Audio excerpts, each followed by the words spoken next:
অবশেষে আন্তর্জাতিক অপরাধ ট্রাইব্যুনাল একে শেখ হাসিনার বিচার কার্য শুরু হয়েছে।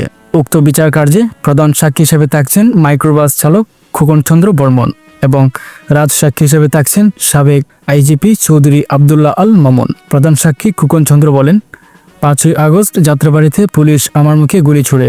আমি চোখে কিছুই দেখতে পাইনি। আমার নাক মুখ বিকৃত হয়ে গিয়েছে। তখন হাজার হাজার মানুষকে হত্যা করা হয়েছে। রাজসাক্ষী হিসেবে আইজিপি চৌধুরী আবদুল্লাহ আল মামুন আদালতে নিজের দোষ স্বীকার করেছেন এবং ক্ষমা চেয়েছেন। চিফ প্রসিকিউটর বলেন, এটা প্রতিশোধ নয়, ইতিহাসের দায় মেটানো। শেখ হাসিনা ছিলেন এই গণহত্যার নির্দেশদাতা। অ্যাটর্নি জেনারেল বলেন, শেখ হাসিনা হিটলার মুসলিমকেও ছাড়িয়ে গিয়েছে। ইতিহাসে তিনিই হবেন নির্মমতম স্বৈরশাসক। এতে প্রধান অভিযুক্ত আসামি হল শেখ হাসিনা, আসাদুজ্জামান খান, ওবায়দুল কাদের, শামীম ওসমান সহ আরও শিশু ব্যক্তিবর্গ। এতে মোট হত্যার সংখ্যা 1500 এবং আহতদের সংখ্যা 25,000-এরও বেশি। এর মধ্যে